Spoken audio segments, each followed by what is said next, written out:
The Civil War just ended in 1865, and now we're in a plan of rebuilding our now new nation, the United States. And we're now thinking about how we're going to rebuild, and we have 3 different topics we have focused on. First up is economy. Yeah. So the issue with the economy is that after the war, all the banks, especially in the South, were destroyed. The Union closed up the southern trading ports. So there's no way to trade with other nations in Europe. So we have decided to reopen the ports to be able to trade with other countries and building our crops again and building our resources in order to trade will lead us to get more money from the other countries and other resources. We also spent a lot of money on weapons, military supplies. So we came up with shared cropping where just within the United States, the South and the North, well, now we're together, but we would be able to trade and buy things with like crops and things like that. As well as currency. Yes. Wait. Let me finish that. Okay. Currency. During the Civil War, the North and South had different currencies. So after the war, we're gonna still keep the currency, but slowly we're gonna change it to the Union's currency. Yeah. And they'll be equal in currency. Over time. That's it for economy. Did you have a question? I think you answered it because the South was so destroyed after the Civil War, and as you said, the banks were closed and they had different currency. So would the Union be feeding them some money in dollars to open the banks? Yeah. To get them? Mm-hmm. Yeah, definitely. Even though we're already in debt, we will give them the basic needs. What we proposed was that we would keep it equal for the time being, but as we start to get more money, then we will start to use the South's currency less often. And then Oh, but they would have their own currency for a while? for a while, yeah, because money is money. Yeah, It'd be equal to the Union currency, basically. Uh-huh. And gradually over time we'll change it to one currency. Yeah. Here we are. It's big slaves. So, post-war, the 13th Amendment that slavery wasn't legal unless it was for punishment, and it also was carried by the Emancipation Proclamation. So now we have a lot of freed slaves that we that are kind of just there. They don't really have a place to be. They don't have a place to stay. They're on the streets, jobless, homeless. So this is what we decided to do about it. So for job opportunities, we're offering trade, reconstruction, or rebuilding, and shared property. Yeah, and then we decided to make an education plan. We have a lot of space in empty space in the unorganized territory at this point. So we decided that we were gonna give them basic needs and shelter there, as well in exchange for them learning and having an education, so that they can be a better part of our society. Any question? What did you mean by only that slavery was allowed for punishment? So slavery wouldn't be legal anymore unless someone committed a crime. So if you did something for some reason, your punishment would be slavery. Whether you're black or white? Yes. Yes. What kinds of jobs would be available for the free slaves? Oh, so there was trade. We decided because the trade courts were closed, so we were going to open them and have that as a job opportunity for anybody who decided to do it. And then there was reconstruction and building because the South was so destroyed after the war. We would have a job opportunity for people to help rebuild if they could. And then there was the sharecropping. With their choice also, they had the choice to work in the plantations with their former slave owner or master or any other, but this time they will be paid, and it's completely their choice. They're not forced. And for anyone who doesn't know what sharecropping is, it's when you give like a portion of land as a payment because you don't have any.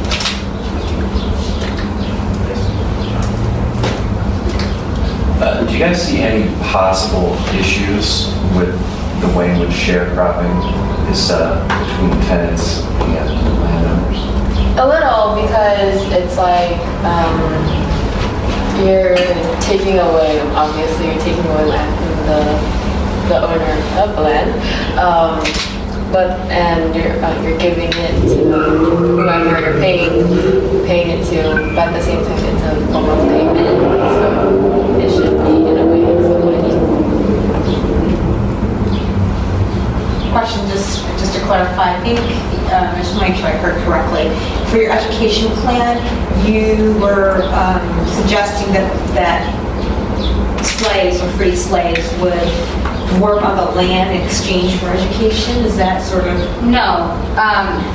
In exchange for going to education, having an education, they would be given like free room and boarding. So it's almost as if it was a boarding school in a way, because they would have this education and then they would have these courses and everything that would see them through their education. Okay, so it's who would pay for that?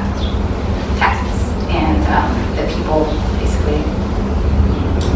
Yeah. Yes, that's about it. I agree.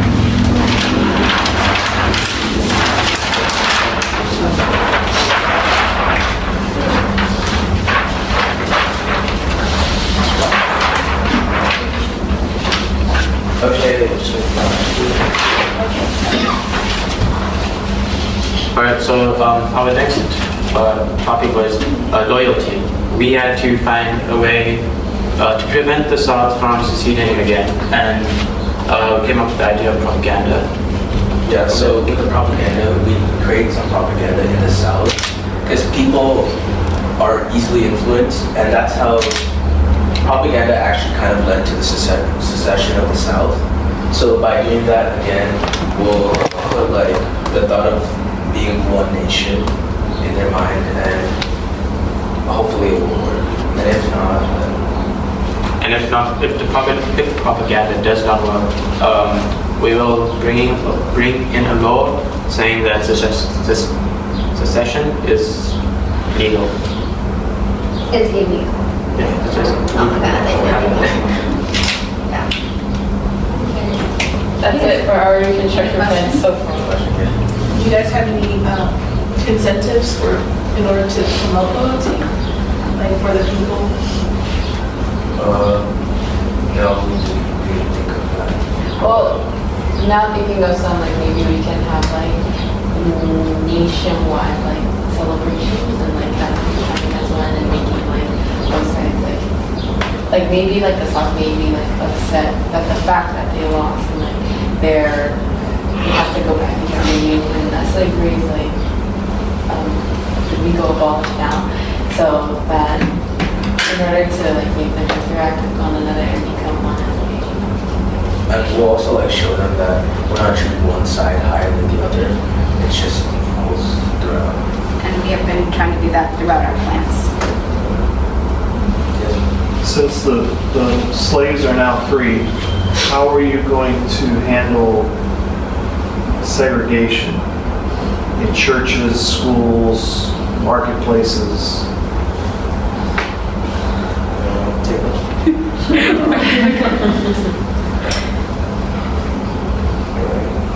Well, with the unorganized territories we have in the West, the farmers and enslaved people had the choice to move there, which they're pretty much isolated from the other race. But they will still interact through jobs and things like that once they go to the north and south to work. I feel like at that point, even though they were slaves and then they lived throughout life and they know each other in that way, through like after receiving the education and most of the equal rights the other have, I feel like they won't see them in a different way, maybe. Yeah. And we can also create propagandas where like they're equal. Yeah, we can also create. There's no such thing. Kind of touching up on what Saron said, we want to give the education plan so when they integrate back into society, basically, it'll be a smoother transition because it'll be harder for people to see the freed slaves as a different race if, or like an inferior race if they are at the same level education-wise. How do you envision the government enforcing these laws?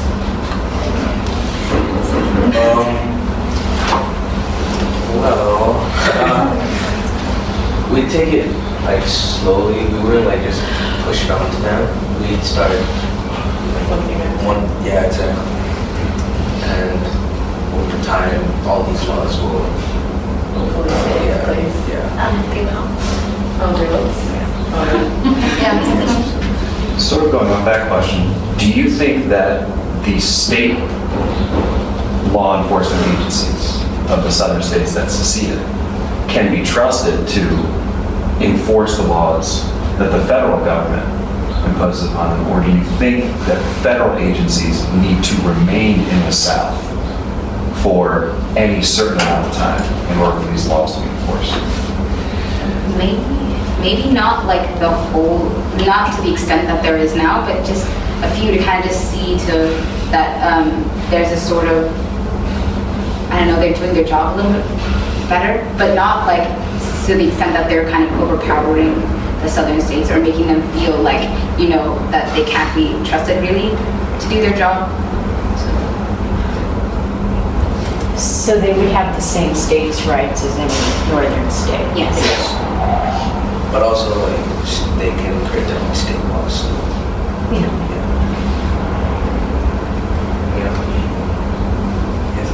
Do you see that being an issue in the future of southern states creating laws that may Conflict. go against the nature of the 14th Amendment?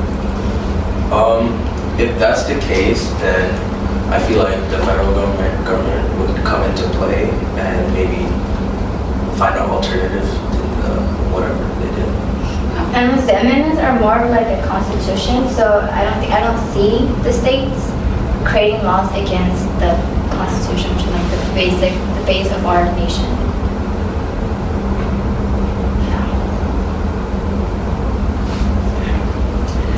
Any other questions or comments? I have some follow-up questions if there are no others. Anna, can you bring me my computer from behind you there? Was your plan ever to punish the South? No. Why? Because by punishing the South, we wouldn't be necessarily treating them as equal, and we wanted everyone to be equal, so we decided not to. Yeah, we just got off like mistreating black people compared to white, so we don't want to do the same thing to them because then we're just going backwards. We're not moving forwards. Okay. In our plan. Do you think Southerners will perceive it that way?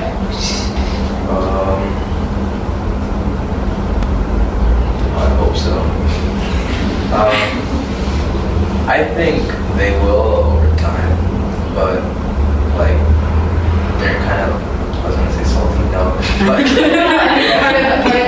Part of your reconstruction plan is the phasing out of their currency, sharecropping, movement, removal of all of their slaves and which essentially takes away their labor and their big source of their revenue. So, do you anticipate there needing to be Do you anticipate there being further problems with, no matter how equally you perceive the laws to be, with the There will always be conflict. demeanor of There will always be like a conflict or like a head-to-head thing, but our job is to like deal with that and try to resolve it. Yeah. Yeah, I'm so Okay. Not with your specific plan, but do you see there being an incentive for both the northern states and southern states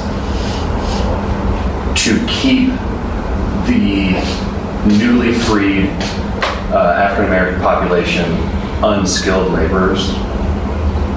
So they would. Do you see an advantage to the north and south if they didn't receive an education and had to continue working on large-scale agricultural plantations through things like sharecropping?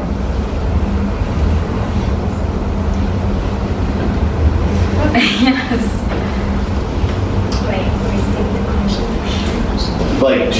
Like, could you see an advantage for both northern states who largely manufacture raw materials made by the South and southern states who largely benefit economically from the production of agricultural goods to have a large source of labor? Yes.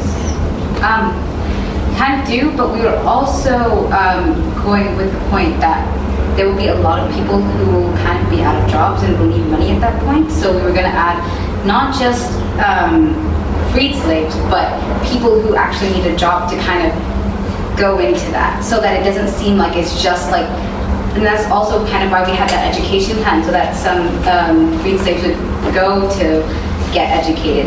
And so it would kind of not seem like the majority of the people working in the plantation would still be African American, and there would not be like that mixture. And even though they will get education, not all of them will work in a job or industry where it requires the education they got. So some might not even finish school, and we still have people out there now. So the only choice they will have is to work in the plantation. So if they survive. What was the most difficult topic for you to discuss? As you can see, there's less on this than any other one we had, because we had a lot of conflict when it came to loyalty, because some of us believed in just creating a law so they can't succeed, but some of us believed that we don't want to force laws onto them discreetly. We wanted to give them another chance and see how they would take it. So we decided first propaganda, and if that doesn't work, then create a law. So like it took some time, but we finally compromised. If you look at like just loyalty plans today in any kind of industry, whether it's frequent flyer miles or extra bonus points if you shop at a certain store, there's always like a financial tie to being loyal. Did you think, have you thought about that you could create some sort of a program where there's a financial plus to? Not yet. Actually, yes. He did. Yeah. Well, okay. Can I say on first? Yeah, go for it. I would say no because we're in debt right now, but maybe later on. I said yes because normally when you're trying to promote loyalty, you have to, in exchange for loyalty, the other side needs something from you. They need something. Yes, perks. So I propose that we, not in a sense, buy the loyalty completely, but give them a reward for being loyal to us, so they have something to stay with us. Another topic that we had kind of an agreement is, I believe it was where should the former enslaved people stay? And so some of us were saying they should share the land with their former master or any other former master. They said some of us disagreed with that and said, no, you shouldn't do that, that's their property. Yeah, but we didn't, of course, settle that argument. But then, like, a strong point you can have as to why they should share land is because we already took their property. Well, they call it property, it's like people. So there is a, like, you can see the government putting a law where they can share their property. But some might think it's like, no, you shouldn't do that. Yeah, then some of us also didn't want to have that, didn't really want to share the land because by making the African American population of the slaves work again in the plantations that they were before earlier, we thought that the former slave owners might still see them as slaves and mistreat them. We don't want that information to be seen by others. We want to change the perspective on those people to make them equal. Did you guys ever discuss the idea of providing what amount of back pay for enslaved people who were newly freed that maybe would have been granted to them had they not been enslaved for all the work that they or generations before them had done? Not really, because as I said before, many times we're in debt. So the only way, there were two ways, is either they got a job or they got education, and if they could they could branch out after their education. And that would create more conflicts, I feel, with the plantation owners. Do you feel that there's a gap between the release of slaves into an economy where they have no financial foundation and like the prospective future of creation of that as a market for producing goods? Essentially, you've created a bunch of people that now are also consumers, right? So how does that play into the concept of getting them off of their feet? How does that play into the education you're looking to provide them with and the land that you're proposing they now share with their previous owners, if that is what you are proposing? We propose that they go to the west, well, in their choice, they go to the western part of the unorganized territories we have. The other part of the question? I forgot. That's a great answer, though. That's a great answer. What was the other part of your question? Just the creation of jobs in relation to the demand of consumers now. Like essentially, you now have the opportunity to create new markets. So new housing opportunities. Yeah, there's many jobs that are actually needed, like such as reconstruction, because of the war and what it's done. So I feel like after the war, many jobs will open up. And who's funding those jobs? Taxes, like the government maybe, like after they tax the people. Yeah. No. I'm cutting you off over there. It's one really good question. It's really good, yes. Really good? Yes. So I will hear it, and I might go, no, you don't get to. You guys were talking about providing the opportunity to move west to receive an education for newly freed slaves. Did you discuss the idea of perhaps granting land to newly freed slaves that would like to move west and settle that land? I think that also came that's like in our package, I would say. Yeah.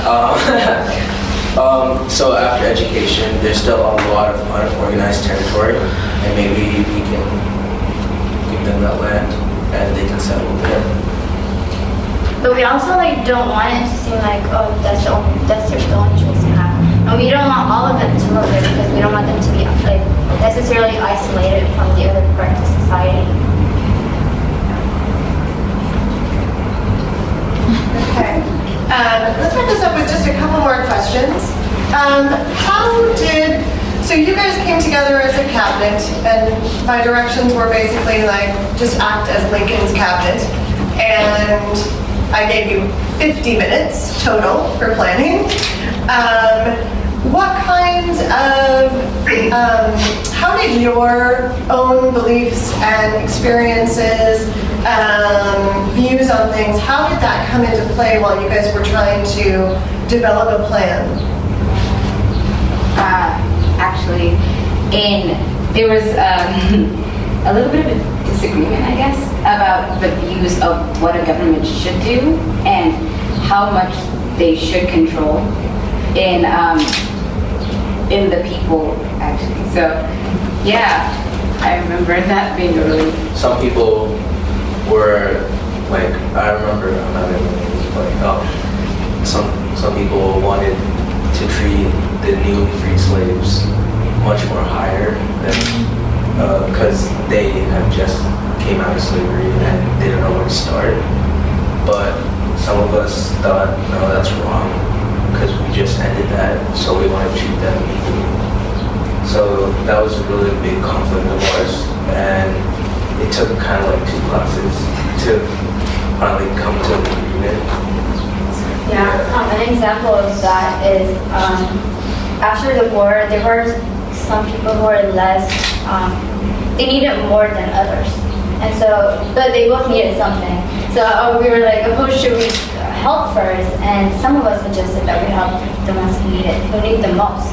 And some were like, no, we shouldn't do that. We should help them equally. And so, kind of, like, in a way, we kind of connected that situation with today's problem, main issue, like refugees crisis, how the United Nations and other organizations tend to help the refugees before the people living in like developing countries. So we took in the same situation and kind of decided to help people who are in poor conditions much more. I remember there was somebody said about kind of keeping them all, giving them like kind of putting them all in a place, I guess, all the freed slaves in like a Certain area. yeah, a certain area that they had their own, and that was kind of very interesting. Because it sounded a lot like camps that they had. Yeah. So there was that. Yeah. Well, you thought through a lot. That's really impressive. If your goal is uniting, which part of your plan do you think is the most effective? I'd say loyalty. I mean, the top one, loyalty, because we want them to know that we're looking for a united country, a nation, and not just a union. So because economy just helps like single people, and freed slaves is just a certain amount of people, but loyalty is throughout the whole country. I agree with you, but with the solution we came up, I wouldn't say it would help unite all people in the United States, because the propaganda is meant to convince people, and some are not easily convinced, and so you will create groups really by through propaganda.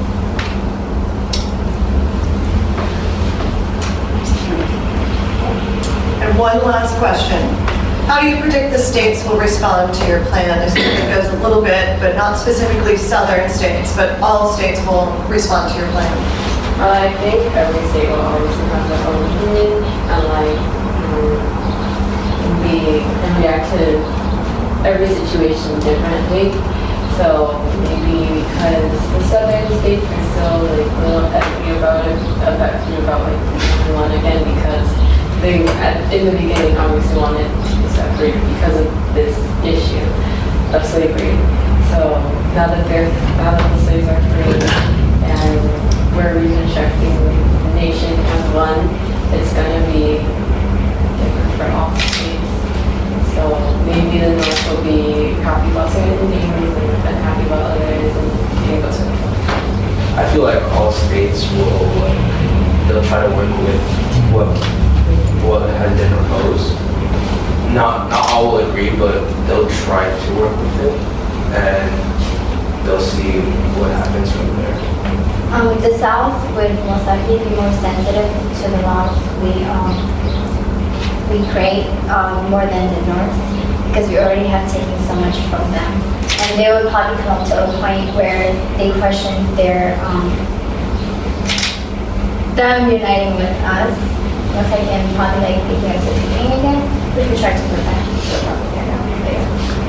But nothing ever does happen overnight, so there is definitely going to be conflict, but over time the states should come together eventually, and yeah. Winter. Thoughts? How would you predict the states would respond to your plan? I would agree with some of her. Since we did take the slaves from the South,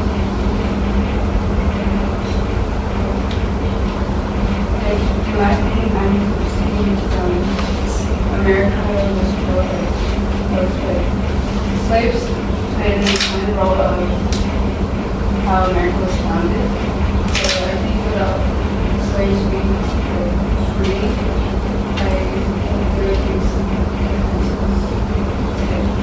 Can you think of any reactions that maybe would happen? I think some states or people have been appalled or baffled. Bridget? Thoughts?